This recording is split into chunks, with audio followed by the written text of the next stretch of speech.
အားလုံးပဲမင်္ဂလာပါခင်ဗျာ MM Logic Gallery ကနေပြန်လဲကြိုဆိုလိုက်ပါတယ်ဒီဗီဒီယိုလေးမှာဆိုရင်တော့ကျွန်တော်တို့အမှတ်6ခုကို import တောင်းမယ်အဲ့ဒီအမှတ်6ခုကို import တောင်းပြီးတော့အဲ့ဒီအမှတ်6ခုထဲမှာဘယ်ဟာက maximum mark လဲဆိုတာကိုကျွန်တော်တို့အတွက်ချက်တဲ့ program ကိုမှရေးတော့မှာဖြစ်ပါတယ်ဒါဆိုတော့အဲ့ဒီ program ကိုဘယ်လိုရေးမလဲဆိုတော့အရင်ဆုံးအမှတ်6ခုကို import တောင်းရမယ် import တောင်းတဲ့ပုံစံအရင်တော့ program ကအတိုင်းပဲအရင်တော့ရေးခဲ့တဲ့အတိုင်းပဲเนาะ for loop လေးပဲပြီးတော့ကြတော့မှကျွန်တော်တို့ import တောင်းမယ်ဒါဆိုရင် import တောင်းမယ်ဆိုတော့အရင်ဆုံး declaration လုပ်မယ် declaration လုပ်တဲ့အချိန်ဘယ်လိုရေးရမလဲဆိုတော့ကြတော့ integer mark of 6ဆိုပြီးရေးပြရမယ်ဒါဆိုရင် mark ဆိုတဲ့ array variable က data type က integer နော်ဒါဆိုရင် array နာမည် variable ကဘယ်လာပါလဲ mark ဒါဆိုရင် mark ဆိုတဲ့ array ထဲမှာဘာတွေကို store လုပ်မှာလဲ integer တွေကို store လုပ်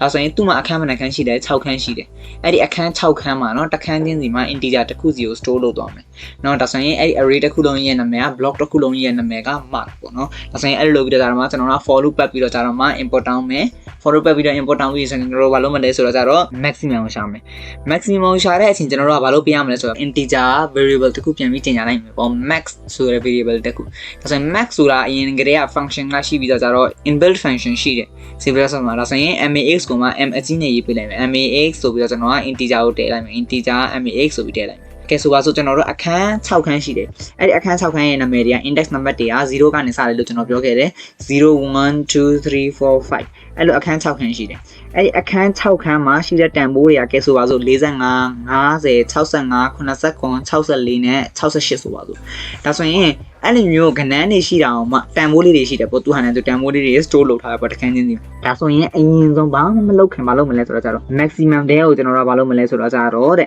0တဲ့တန်ဖိုးထည့်လိုက်မယ်ယာယီအနေနဲ့ယာယီအနေနဲ့เนาะဒါဆိုရင် maximum တဲကို0အခန်းထဲကတန်ဖိုးထည့်လိုက်မယ်ဒါဆိုရင် maximum equals to mark of နော်တောင်ဝင်အဖွင့်ပိတ်ထဲမှာ0ဒါဆိုရင် mark ဆိုတဲ့ array ရဲ့0အခန်းထဲကတန်ဖိုးကို max ထဲထည့်မယ်တဲ့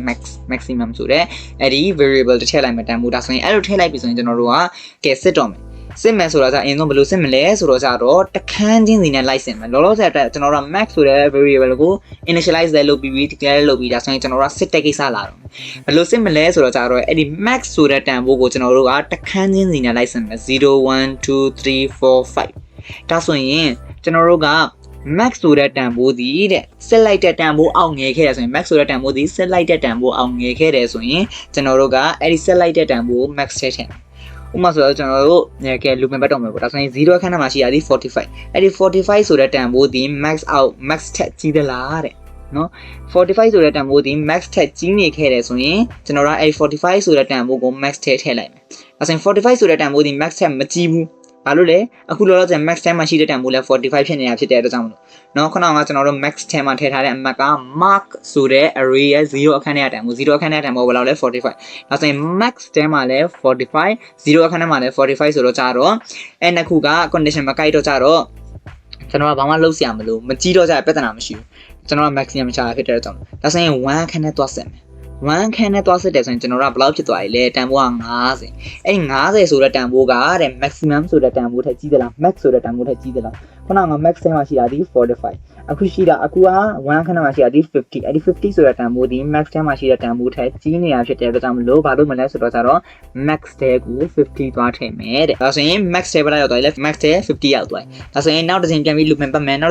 ်တစ်ချိန်ပြန်ပြီးတော့အခန်းနံပါတ်2 index number 2ကိုသွားစစ်မယ် index number 2ထဲမှာရှိတဲ့တန်ဖိုးဒီ65အဲ့ဒီ65ဆိုတဲ့တန်ဖိုးဒီ max ထဲမှာရှိတဲ့တန်ဖိုးထက်ကြီးသလားပြန်စစ်မယ်ဒါဆိုရင်ခုနက max မှာရှိတာဒီ50အခု65ထက်ငင်းနေသေးတော့65ကအဲ့ဒီခုနက max ထက်ကြီးနေတော့ဘာဖြစ်လဲဆိုတော့ကျွန်တော်တို့က max ထဲကို65ထည့်ပေးရမယ်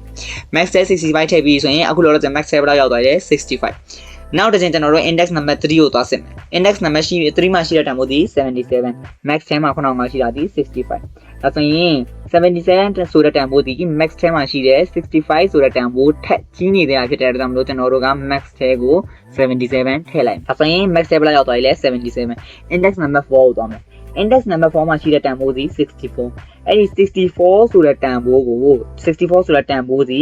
max ဆိုတဲ့တန်ဖိုးထက်မကြီးတော့ကြတော့ကျွန်တော်တို့ကဘာမှလုပ်စရာမလို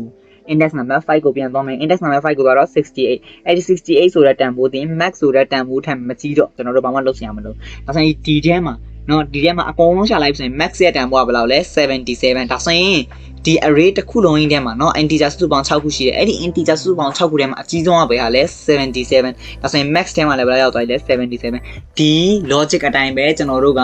program လေးရေးလိုက်မယ်ဆိုရင်ကျွန်တော်တို့ maximum ရှာတဲ့ပုံစံကိုရသွားမယ်တဲ့ဒါဆိုရင် program လေးရေးလိုက်မယ်ဆိုရင် program ရေးလိုက်မယ်ဒါဆိုရင်အင်းဆုံးဘယ်လိုလုပ်မလဲဆိုတော့ integer ဆိုပြီးတော့ကျတော့မှာ mark of ဘယ်နှခန်းလဲ6ခန်းရှိတယ်အဲ့ဒီ6ခန်းအောင်မှာကျွန်တော်ကဘာလုပ်မလဲ import တောင်းမယ်ဒါဆိုရင် for integer I equals to 0 I less than 6 I plus plus ဆိုပြီးတော့ကျွန်တော် import တောင်းမယ် import တောင်းမယ်ဆိုတော့ CINCN